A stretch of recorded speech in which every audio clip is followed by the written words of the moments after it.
So to sum up, between the synapse and the synapse lies the Kobin.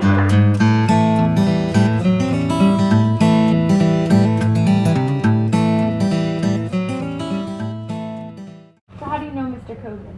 I know Mr. Kobin because I have him right now for AP Literature, which is a class in which you realize that Mr. Kobin is actually a genius. He's really, really, really, really, really smart. And it's really funny because throughout class you get like classic Kobin and then like genius Kobin. So he'll be talking.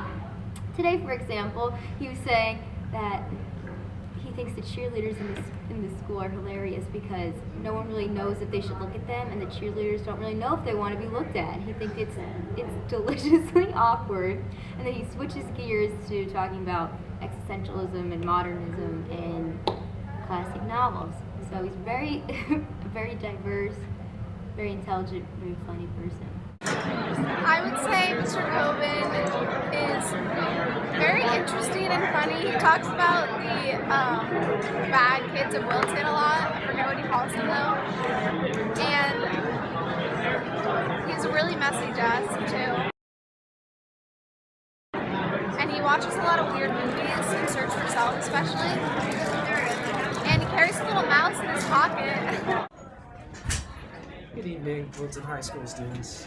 I'm here to talk about the best teacher and smartest teacher of all WHS history, Mr. Kobin, Sir, as he tells me to call him, or Kobinichki. Kobinichki is one of the greatest teachers WHS has ever seen because he's not afraid what he needs to say to teach the students because he has tenure.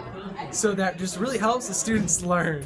When I'm in Mr. Kobin's class, I feel like I can still be in a very intellectual environment while he's going on with all the shenanigans and being very funny at the same time. So it's a very, very awesome balance and mix that he does where, you know, he can still fool around and say these very funny things and make everyone laugh and yet still dive into these very deep concepts, intellectual concepts. I just love that about him. I would add that Mr. Kobin is really smart, but he's really goofy, and he teaches in a way that makes you think constantly, which is why I always love going to his class. And we also watch movies. Mr. Kobin was a great teacher because he always told us stories about his past, such as his first experience with drugs and his girlfriend. And he gives us, in addition to being a great teacher, he gives us life advice, like to leave our friends before they leave us.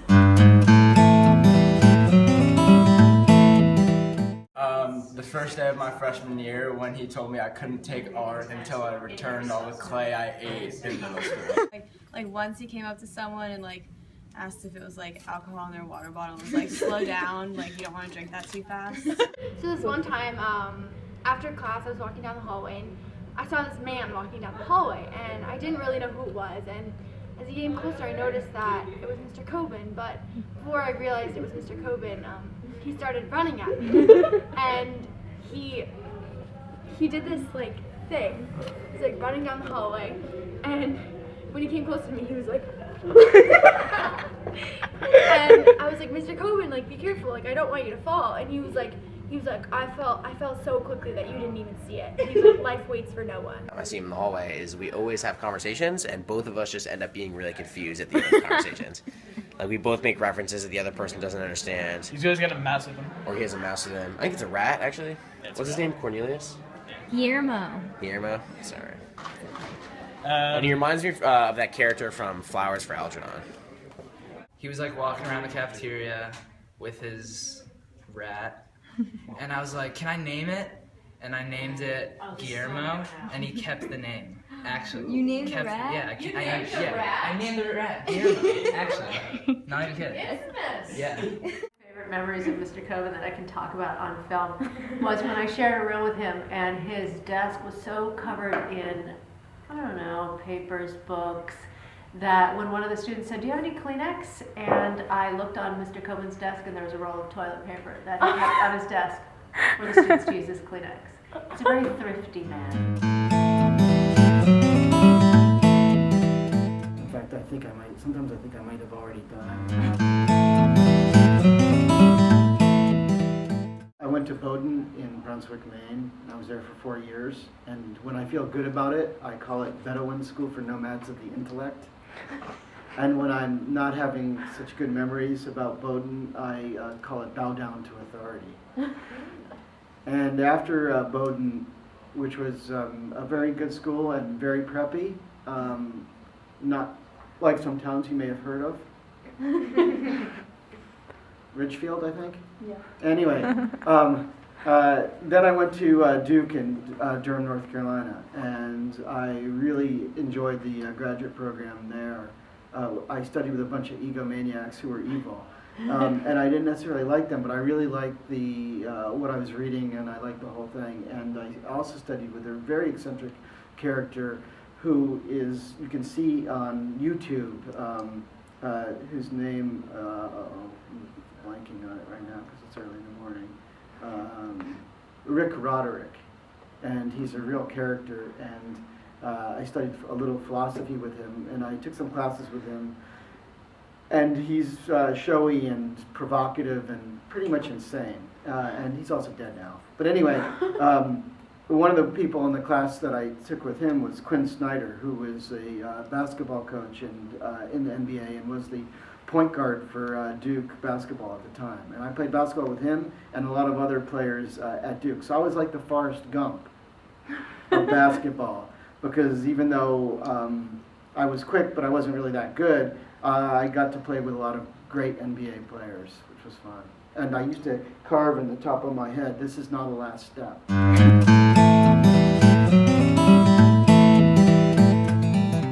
One of the crazy things that we used to do on this commune, which was partly run by an eccentric British expatriate who had semi-survived World War II, was that we would split everybody up into groups, and we would reenact historical wars. Like we had the Athenians against the Spartans, and I was an Athenian. And there was a guy who was schizophrenic who was guarding the mock Parthenon, which was built out of cardboard and put on a hill.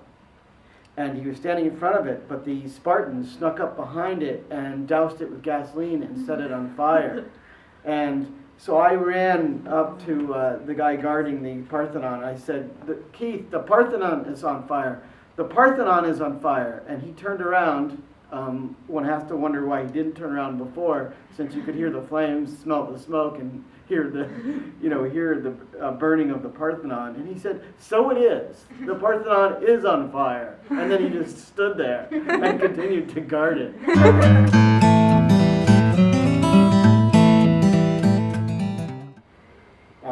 I've worked here since 2002, so that's it. This is my 13th year. Wow. My favorite thing about teaching at Wilton, aside from the large mansion that the district purchased for me when I was first hired, is the vacations, of course. I think that's true for everyone here, really. And what do you like to do on those vacations? Read, of course, and also I grade papers.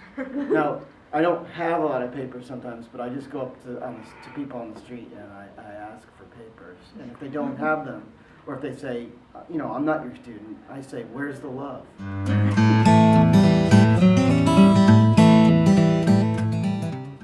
Okay, a lot of people don't realize that English teachers are just libraries' way of making baby libraries. So if a library needs to, or desires to expand, and of course all libraries that live in Wilton do desire to expand, it needs to find an English teacher to create more readers so the library is more used, so it can justify having another library. And that idea is not my own. It comes from Gabriel Garcia Marquez, who wrote the best-selling novel ever written, 100 Years of Solitude.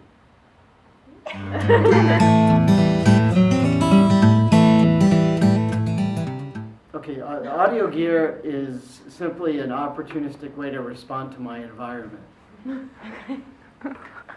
And, I'm here in suburbia after living in New York City, and I need a break from doing schoolwork, so Saturdays I go out hunting, which for me means I go to estate sales. And I discovered at estate sales that quite often there's good audio equipment.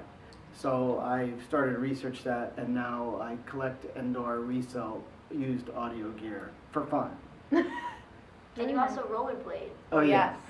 When I lived in the city, I would rollerblade, and I'd rollerblade while I was shopping, or I'd rollerblade to shop. Anyway, more and more stores started to prohibit rollerbladers.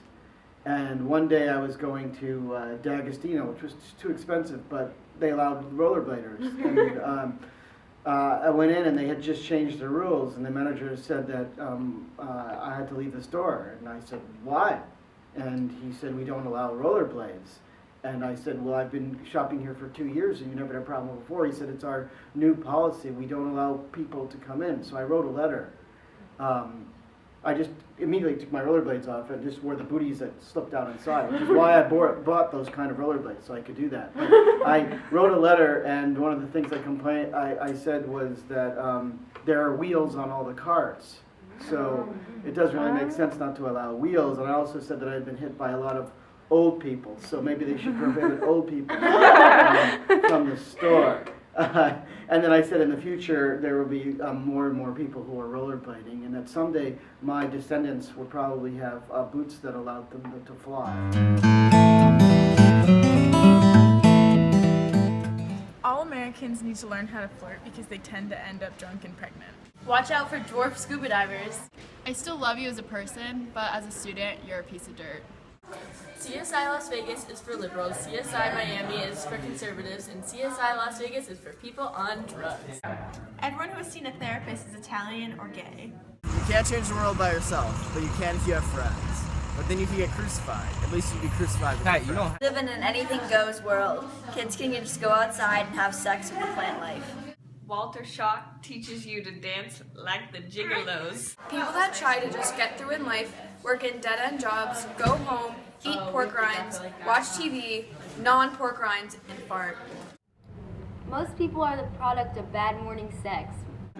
Don't trust the written message. Use protection. All Italian men are gay women who gesticulate wildly. Kids on crack cannot focus at school. Histamines and alcohol don't go together. You can only start living when you really consider suicide. Brazilian jaguars are packing guns. Never trust people who talk to people, then kill them. If a horse doesn't cooperate, bite it. It will taste bad, but the pony will get the message. Put your hand like this and gently choke yourself against it. Never go to a party unless you're prepared to be the party. A lot of my jokes, I think, make you cry.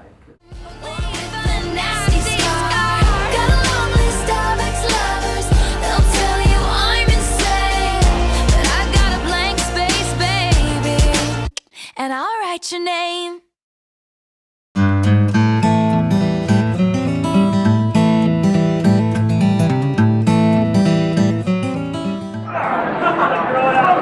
Milton is a really wonderful town, and I'm paid to say that. And because it's so wonderful, it's so normal. And because it's so normal, I try to introduce a little Abbey normal into it.